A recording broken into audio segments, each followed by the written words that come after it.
I can still hear it. That is the thing I want to say first before I explain anything else, before I give you the particulars of who I am and where I come from and what manner of life I have lived. I can still hear my daughter crying, not the way you hear something you're remembering, not like a thought or a picture in your mind.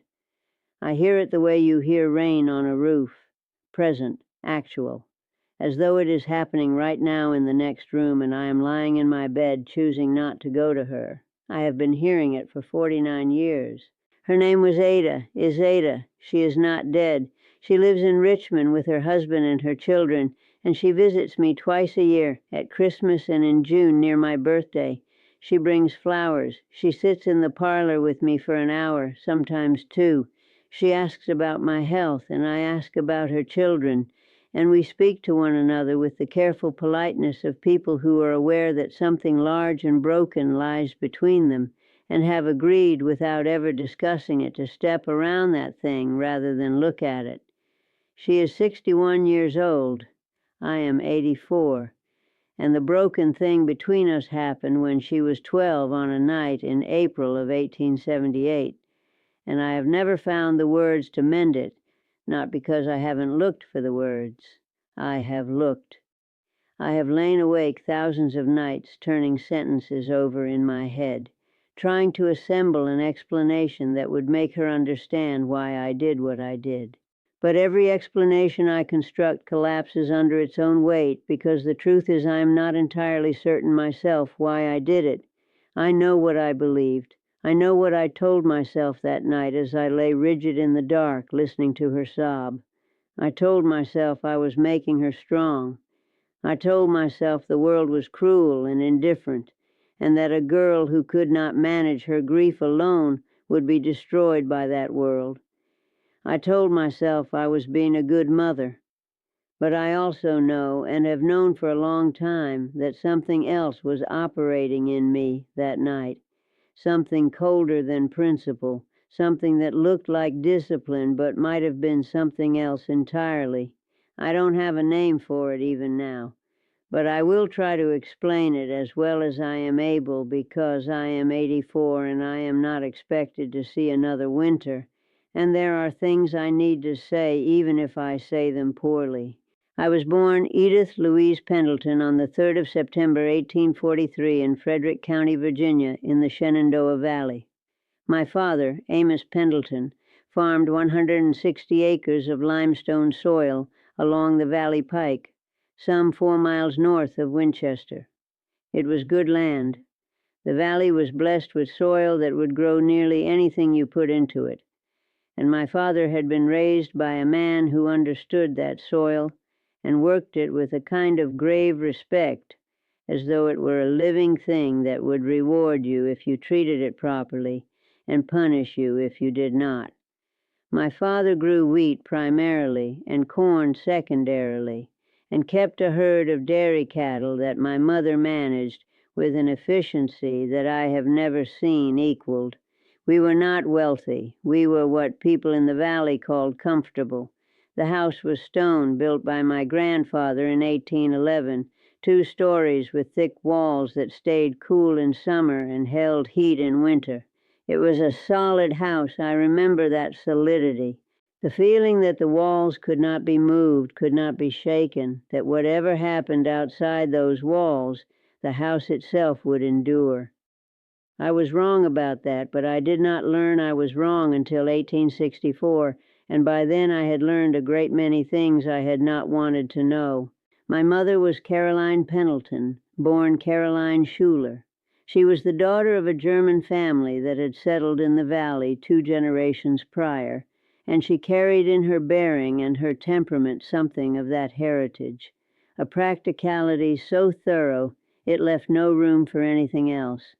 My mother did not believe in waste, not waste of food, not waste of time, not waste of fabric or firewood or candle wax, and most particularly not waste of emotion. Grief, in my mother's understanding, was an indulgence. Tears were a luxury. Complaint was a form of laziness. These were not opinions she held. They were facts as she understood them, as fixed and unarguable as the rotation of seasons or the price of wheat at market in Winchester, which in those years before the war ran between 90 cents and $1.10 per bushel, depending on quality and demand. When my brother Daniel died in the winter of 1849, he was 11 months old. Croup took him in 3 days, which is faster than croup usually works, but not remarkable. Infants died frequently. Everyone knew this. My mother certainly knew it. She had borne Daniel knowing the odds, and when those odds collected what they were owed, she conducted herself accordingly. I was 6 years old. I remember the funeral clearly, which was held at the German Reformed Church 2 miles south of our farm on a Wednesday afternoon in January. The ground was frozen so hard they had to build fires on the grave site the night before to soften the earth enough for digging. I remember the smell of that scorched earth in winter, and I remember looking up at my mother standing beside the small hole in the ground and seeing that her face was perfectly composed, dry, still, arranged in an expression that communicated nothing except endurance. Afterward, walking home along the pike, I asked her why she had not cried. She looked down at me, and her face did not change. Crying doesn't bring them back, Edith. It doesn't do one thing except make you weak when you need to be strong. Your brother is gone. Tears won't fetch him back. We have work to do, and we are going to do it. I accepted this. I was 6 years old, and my mother's word was the architecture of my universe. If she said crying was weakness, then crying was weakness. If she said grief was a luxury, then grief was a luxury. I filed it away in whatever part of a child's mind stores the instructions that will govern the rest of her life, and I did not cry for my brother Daniel. Not then, not ever. I do not believe I have cried for anyone or anything since that January afternoon, which is either a testament to my mother's teaching or an indictment of it. I have never been able to determine which. The years between Daniel's death and the war were ordinary in the way that valley life was ordinary, which is to say they were governed by weather and crop cycles and the requirements of livestock and the social rhythms of church and market and the slow turning of seasons that in retrospect seem to have been the last seasons of a world that was about to end, though we did not know it. I attended school at the one-room schoolhouse on the Valley Pike, where a succession of young men and occasionally young women instructed us in arithmetic, reading, penmanship, geography, and scripture. I was competent at all of these without being remarkable at any. My particular skill, if I possessed one, was steadiness. I could be relied upon. I completed what was asked of me. I did not complain. I did not create difficulties. I was in all respects the daughter my mother had designed me to be, and if there were things missing from that design, I did not notice their absence until much later. I was 18 years old when the war began and 21 when it came to the valley in earnest. The intervening years had brought skirmishes and troop movements and the steady departure of young men from the county. My brother James, 3 years my elder, enlisted in the spring of 1862 and was killed at Chancellorsville in May of 1863. He was 22 years old. We received the news by letter from his commanding officer, a perfunctory communication that informed us of the date and circumstances of his death and expressed the standard condolences. My father read the letter aloud in the parlor. My mother listened with her hands folded in her lap and her face arranged in that same expression I had observed at Daniel's funeral, composed, impenetrable. She did not cry. When my father finished reading, she stood and said she was going to see about the cows because they would need milking regardless, and she went. My father sat in his chair for a considerable time, holding the letter. I believe he was crying, though he turned his face from me, and I cannot say with certainty. I did not cry either. My mother had taught me well.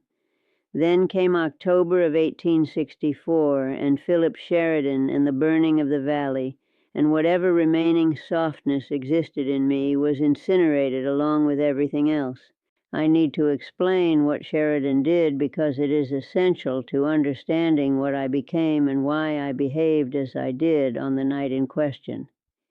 General Philip Sheridan, commanding the Union Army of the Shenandoah, received orders to render the valley unusable as a source of supply for Confederate forces. The orders, which I have since read in published accounts, directed him to destroy crops, burn barns, seize livestock, and leave the valley, and I will use the precise language, a barren waste. He carried out these orders with thoroughness. His troops moved through Frederick County in October of 1864, and what they did in 3 days erased what generations had built. I watched them burn our barn. I stood in the yard beside my father and my mother and watched Federal soldiers put torches to a barn my grandfather had constructed with his own hands in 1815. I watched the cattle driven away, 14 head of dairy cattle that my mother had managed for 20 years. I watched them take the horses, both of them, and the pigs. I watched soldiers carry sacks of wheat from the granary and load them onto wagons.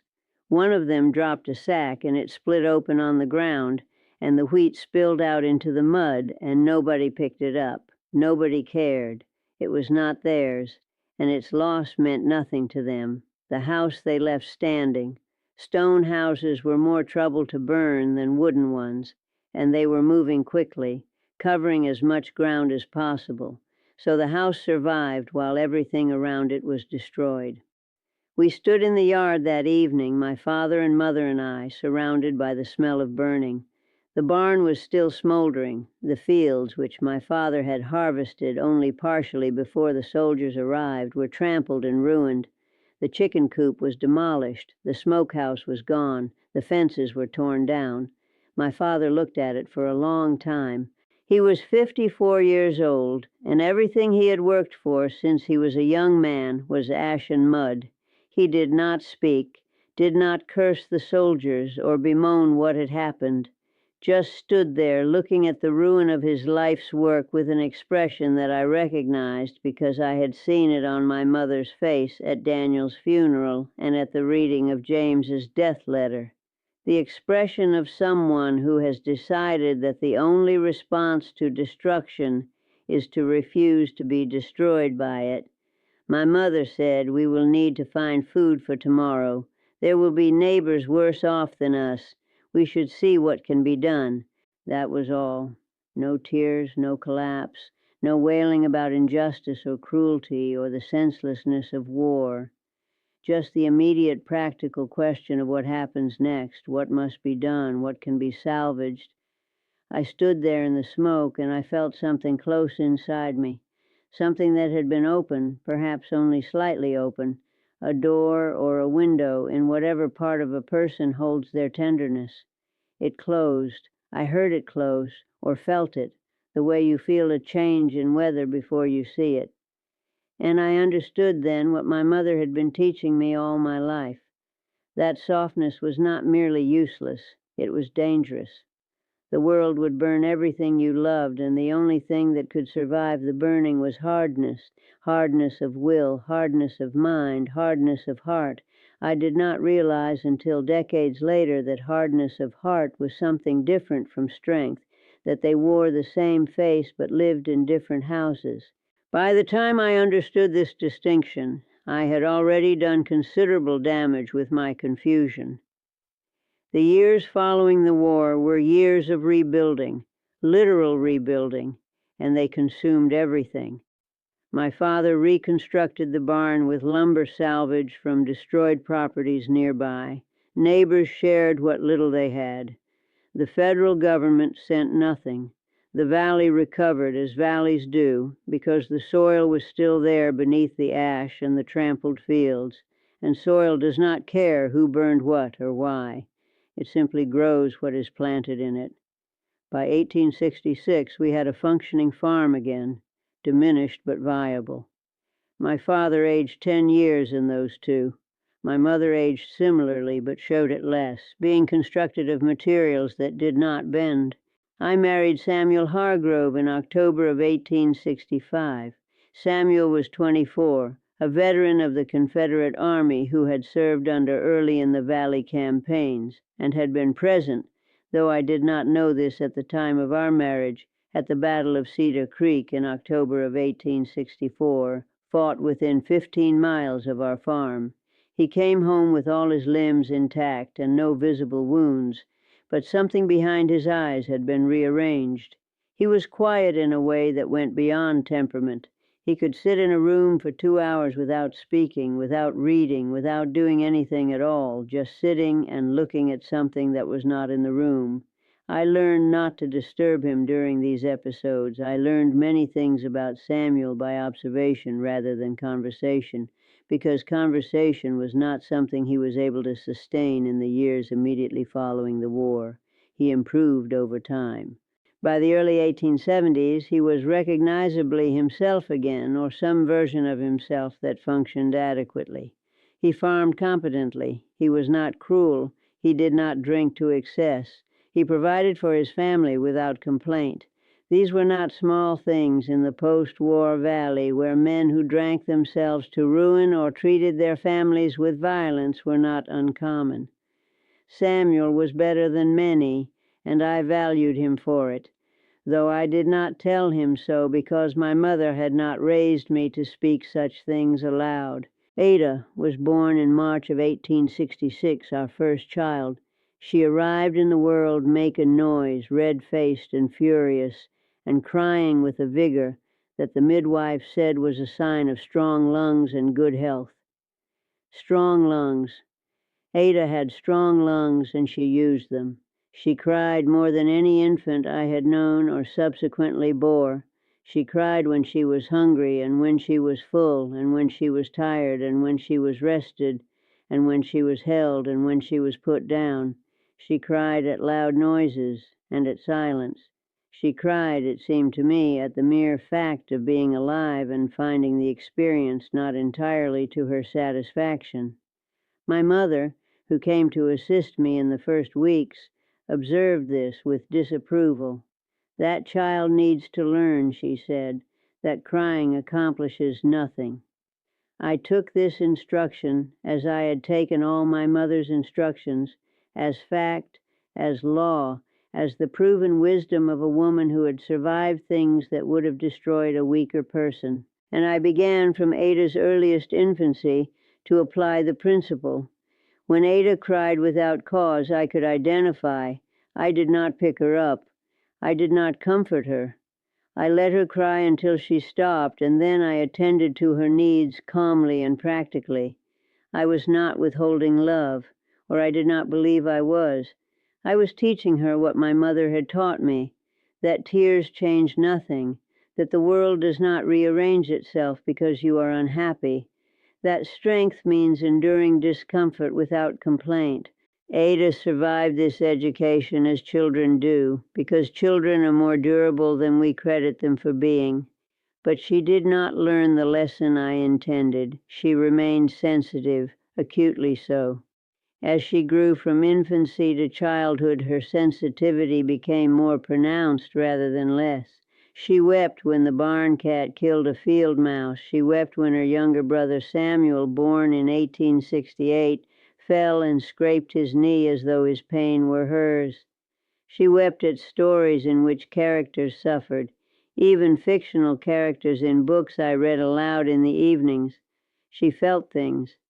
Felt them with a directness and intensity that baffled me, because I had spent my entire life learning not to feel things, or at least not to show that I felt them, which I had come to believe was the same thing, though it is not. After Samuel came Francis in 1870, then William in 1873, then Louise in 1876. 5 children in 10 years. Each of them distinct in temperament, but none of them possessed Ada's particular quality of rawness, that exposed nerve of feeling that made her flinch at things the others walked past without noticing. Francis was practical like me. Samuel Jr. was quiet like his father. William was cheerful and uncomplicated. Louise was stubborn and self-contained.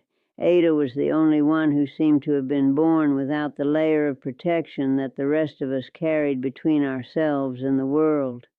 I did not know what to do with her. I did not know how to raise a child who felt everything when I had been raised to feel nothing. So I did the only thing I knew how to do. I tried to build that layer of protection for her, by force if necessary. I corrected her when she cried, told her to compose herself, sent her to her room until she could present a calm face, withheld comfort when she sought it because I believed, genuinely believed, that comfort would weaken her, would teach her to depend on others for emotional sustenance that she needed to learn to provide for herself. I was preparing her for the world that had burned our barn and shot our cattle and killed my brother and left my husband staring at empty rooms for hours at a time. That world, the one that did not care whether you were sad. Before we continue, a quick word. I've released 14 full recordings that will never be on YouTube. These are the voices, too personal, too raw to share publicly, completely unedited, nothing cut. If you want access, the link is in the description. It's called The Lost Recordings, and getting it helps us keep making these videos. All right, back to the story. The night in question was the 14th of April, 1878. I know the date because I have lived with it for 49 years, and it is carved into my memory with the permanence of an inscription on stone. Ada was 12 years old. Her closest companion was a girl named Rosalie Meeker, the daughter of a family that farmed land adjoining ours to the south. The two girls had been inseparable since the age of 5, walking to school together along the pike, playing in the creek that bordered our properties, spending Saturday afternoons in each other's homes, engaged in whatever private world girls of that age construct between themselves. Rosalie was in some ways Ada's opposite, a sturdy, practical girl with a loud laugh and dirty fingernails who climbed trees and caught frogs and did not cry easily. But they loved each other with the uncomplicated devotion that children are capable of and adults rarely achieve. Rosalie fell ill on a Monday with what her mother initially believed was a common sore throat. By Wednesday, it was clear the illness was diphtheria, which had been moving through the county that spring, taking children with the arbitrary cruelty that characterized disease in those years before antitoxin was available. The membrane formed in Rosalie's throat, the terrible gray membrane that is the signature of diphtheria, and by Friday she could not breathe properly. The physician attended her, but there was nothing to be done. Nothing could be done. Rosalie Meeker died on Saturday, the 13th of April, 1878, at the age of 11. Her mother sent word to our farm that evening. I told Ada. I sat her down in the kitchen and told her plainly, without softening it, because my mother had taught me that plain truth was kinder than gentle lies, and because I did not know how to soften a thing like this. I said, Rosalie died this afternoon. Ada looked at me with those eyes that were always too open, too receptive, taking in too much of the world, and I watched the information reach her, watched it arrive behind her eyes and begin its work. She did not speak, did not cry, not then, not in front of me. She stood up from the table and walked to her room and closed the door. I heard the lock turn, a small iron lock that Samuel had installed at my request when Ada was 10, because I believed children needed privacy, which I did believe and still believe, though I have come to understand that privacy and isolation are not the same thing. The crying began after supper. I was in the kitchen cleaning the dishes. Samuel was in the parlor. The younger children were upstairs in their rooms. And from behind Ada's locked door came a sound that I can only describe as grief without restraint. She was not whimpering. She was not sniffling. She was sobbing with her entire body, the kind of crying that comes from the center of a person, from whatever place it is that we keep the things we cannot bear. I stood at the kitchen basin with my hands in the wash water, and I listened. Samuel came to the kitchen doorway. He looked at me. He did not say anything, but I understood what his face was asking. "Are you going to go to her?" I dried my hands. I stood in the kitchen for what must have been 2 or 3 minutes, though it felt longer. And then I said to Samuel and to myself, "She needs to learn to manage this on her own." Samuel looked at me for another moment. Then he went back to the parlor and sat down and said nothing more about it. He was not a man who argued with me about the children. He trusted my judgment in domestic matters, or perhaps he simply lacked the energy to contest it. Either way, he returned to his chair and I returned to the dishes, and Ada continued to cry. I went to bed at 9 o'clock, which was my custom. The crying had not stopped.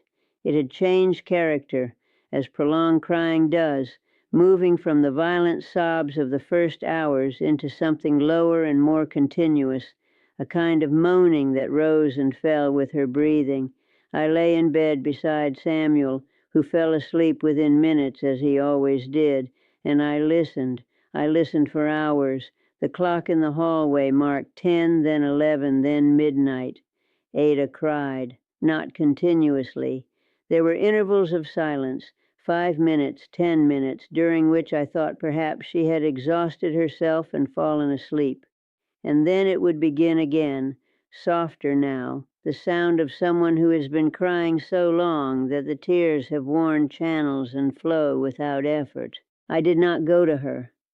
I lay in that bed, awake, aware, in full possession of the knowledge that my 12-year-old daughter was in agony 20 feet from where I lay, and I did not go to her. I have tried for 49 years to reconstruct exactly what I was thinking during those hours, and I cannot do it with complete honesty. I know what I told myself.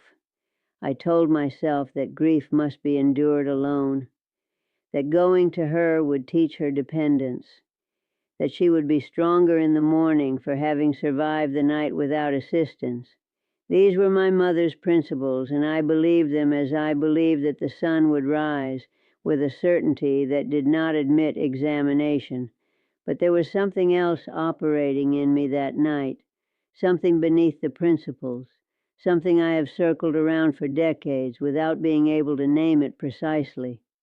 I think I was afraid. Not afraid of Ada's grief. Afraid of what would happen if I went to her and allowed myself to feel what she was feeling. Afraid that if I sat on her bed and held her and let her cry against me, something would crack open in me that I had spent my entire life sealing shut. The door my mother had taught me to close, the door I had closed myself on the day I watched our barn burn. If I opened that door for Ada, everything behind it would come through: Daniel, James, the burning, the years of silence and endurance, and the relentless refusal to feel anything that could not be converted into useful action. I could not afford that. I was the person who held this family together, who managed the household, who ensured that everything functioned and everyone was fed and nothing fell apart. If I broke, everything broke. That is what I told myself. That is what I believed. And so I lay in bed and listened to my daughter cry, and I chose my own preservation over her comfort. And I have known for 49 years that this was wrong, and I have not been able to determine whether knowing it was wrong is sufficient, or whether something more is required of me that I am unable to provide. Ada came downstairs the next morning at 6 o'clock for breakfast. Her face was swollen.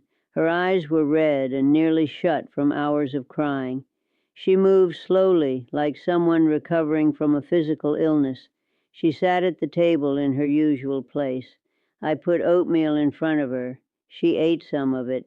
She did not look at me, did not speak to me. The other children were at the table, Francis and Samuel Jr., and William and baby Louise in her high chair. They looked at Ada with the uncertain expressions of children who know something is wrong but do not understand what. Frances, who was 8, reached across the table and put her hand on Ada's arm. Ada looked at Frances, and something moved in her face, some flicker of gratitude or recognition, and she put her hand briefly over Frances's hand and then withdrew it. She did not mention the night, did not ask me why I had not come, did not reproach me or question me or express any anger. She simply proceeded with her day, with her week, with her life, as though a door had closed in her too, a different door than the one my mother had taught me to close. Ada's door closed against me specifically, against her mother, against the person who had listened to her cry and chosen not to come. I noticed the change immediately, though I pretended not to.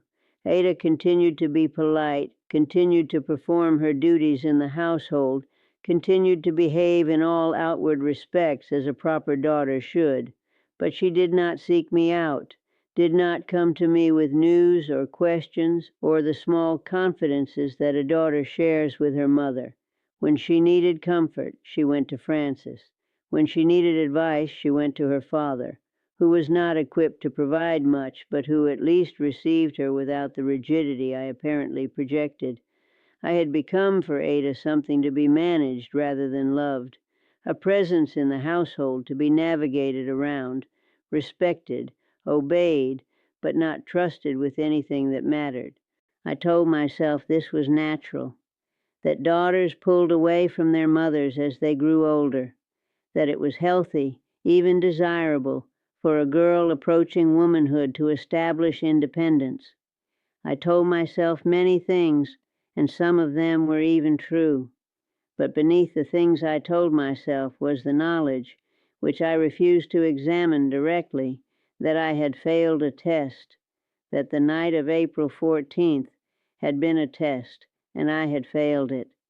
My daughter had needed me, and I had not come, and she had drawn the only conclusion available to a 12-year-old, which was that her mother could not be relied upon for comfort, that she was alone in her pain, that the person who should have held her had chosen not to. Ada married in 1885 at the age of 19. A young man from Winchester named Edward Crenshaw, a clerk in a mercantile establishment, steady and kind in the way that Samuel was steady, though considerably more communicative. They moved to Richmond, where Edward found better employment and where Ada built a life that I observed from a distance of 150 miles and through the medium of letters that were regular in frequency and proper in content and devoid of genuine intimacy. I visited Richmond 3 times in the early years of Ada's marriage. On the second visit in 1889, Ada's first child was a year old, a boy named Thomas. I was sitting in Ada's parlor when Thomas began to cry from his crib upstairs. Ada excused herself and went to him immediately. I could hear her through the ceiling, her voice soft and low, speaking words I could not make out. The crying stopped almost immediately, replaced by the small, contented sounds of an infant being held by someone who could be relied upon. Ada came downstairs a few minutes later, carrying Thomas against her shoulder, one hand supporting his head, her face wearing an expression I had never seen on it before. Peace, complete, unguarded peace. The kind of peace that comes from knowing exactly what is needed and being willing to provide it. She saw me watching her, and something shifted in her expression. Not hostility. Something more complicated. Something that said, I know you see what I'm doing, and I know you know it's different from what you did, and I am not going to discuss it with you. I understood then, sitting in that Richmond parlor watching my daughter hold her child, that Ada had made a choice. She had taken everything I had taught her about motherhood, and she had reversed it, deliberately, completely. Where I had withheld, she gave. Where I had maintained distance, she closed it. Where I had demanded self-sufficiency, she offered presence. She had looked at the mother she had been given and decided to become the opposite. This should have made me proud. In some ways it did. My daughter had identified a wrong and corrected it in the next generation, which is perhaps the most any of us can hope for. but it also meant that Ada had judged me and found me deficient, and that her entire approach to motherhood was a repudiation of mine. And this was a kind of pain I did not know how to accommodate, because it was not a pain I could endure through hardness. Hardness was, in fact, the thing being repudiated. Samuel died in 1904 quietly in his sleep at the age of 63. His lungs had never been strong since the war, and they finally failed him on a November night when the first frost came early. I found him in the morning, still in bed, his face relaxed in a way it rarely was when he was conscious. I did not cry. I managed the funeral arrangements, received the condolences, handled the estate, did everything that needed doing with the competence my mother had instilled in me. Ada came from Richmond for the funeral. She stood beside me at the graveside, and at one point she reached over and took my hand. Her hand was warm. Mine, I am certain, was not. I held her hand for perhaps a minute. It was the most intimate contact we had shared in 26 years. Then the minister concluded his remarks, and Ada released my hand, and we returned to being what we had been since that April night: polite, distant, careful. I live now with Samuel Jr. and his wife on the family land in Frederick County. The house my grandfather built still stands.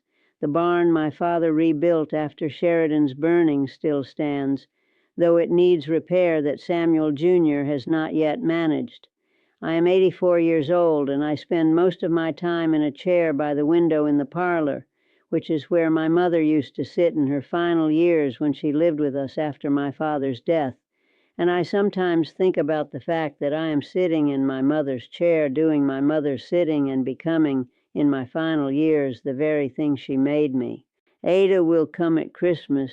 She will bring flowers and sit in the parlor and ask about my health, and I will ask about her children. Her Thomas is a grown man now with children of his own. She has 2 other children as well, a daughter named Rosalie, name for the dead friend, which I have always understood as Ada's way of honoring what was lost on the night I did not come, and a younger son named James. She raises them all with warmth and openness, and she holds them when they cry. I have tried twice to speak to Ada about that night. Both times I failed. The first was in 1901, during a visit to Richmond, when we found ourselves alone in her kitchen for a few minutes while Edward took the children for a walk. I said her name in a way that must have signaled something, because she looked up from what she was doing with an expression that was not quite alarm, but was certainly wariness. I opened my mouth. Nothing came out. She waited for a moment, then said, "Would you like more tea, Mother?" I said yes, and the moment passed, and I hated myself for letting it pass, but I could not find the opening, could not locate in my vocabulary the words that would begin such a conversation, because my vocabulary had been constructed specifically to avoid such conversations. The second time was in 1919 at Christmas. I was 76 years old and had recently survived the influenza that killed Ada's brother-in-law and thousands of others. The proximity of death had loosened something in me, made me less careful, less governed by the old rules. After dinner, while the others were occupied elsewhere, I said to Ada, "I want to tell you something about when you were 12." Ada went very still. She looked at me, and in her face I saw something I had not expected: fear. She was afraid of what I might say, afraid perhaps of having the thing between us named aloud after 41 years of silence. She said very quietly, "You don't have to, Mother." "I know." I know. 2 words. She knew. She had always known. Known what I had done, known why I had done it, known that I knew it was wrong. And she had decided, at some point across those 41 years, that naming it would not repair it, that speaking the words I had been trying to assemble for decades would not give her back the night she cried alone, or the mother she had needed and not received. She knew, and knowing was apparently sufficient for her, or insufficient in ways that words could not address. I did not press further. I accepted her mercy, for that is what it was, the mercy of a daughter who understands that her mother is incapable of saying what needs to be said and who does not require her to say it.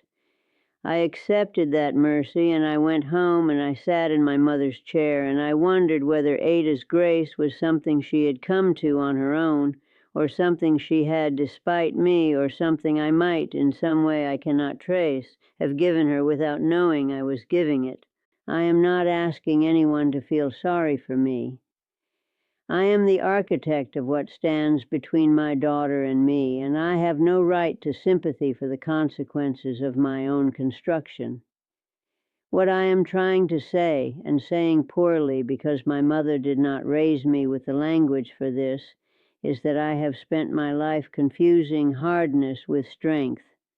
My mother taught me that they were the same thing, and I believed her because she had survived things that seemed to prove her right, the burning, the deaths, the grinding daily work of keeping a family alive in a valley that had been deliberately destroyed. She survived all of it without tears, and I thought that meant the tears were unnecessary. But I think now, at 84, with so little time remaining that dishonesty seems wasteful, that my mother was wrong. The tears were not unnecessary. They were the cost of remaining human while enduring inhuman things. My mother refused to pay that cost, and so she survived, but survived as something less than she might have been. And I followed her example and survived as something less as well. And the person who paid the highest price for my diminishment was a 12-year-old girl crying alone in a locked room on an April night in 1878 while her mother lay 20 feet away and did not come. I still hear it. I said that at the beginning, and I will say it again at the end because it is the truest thing I know. I am 84 years old, and I hear my daughter crying. I hear her now. I will hear her tomorrow morning and the morning after that, and every morning I have left. And I cannot go to her, not because she is in Richmond and I am in Frederick County, not because 49 years have passed, but because I still do not know how. My mother did not teach me how, and I did not teach myself, and now I'm out of time. I hear her crying. I have always heard her crying.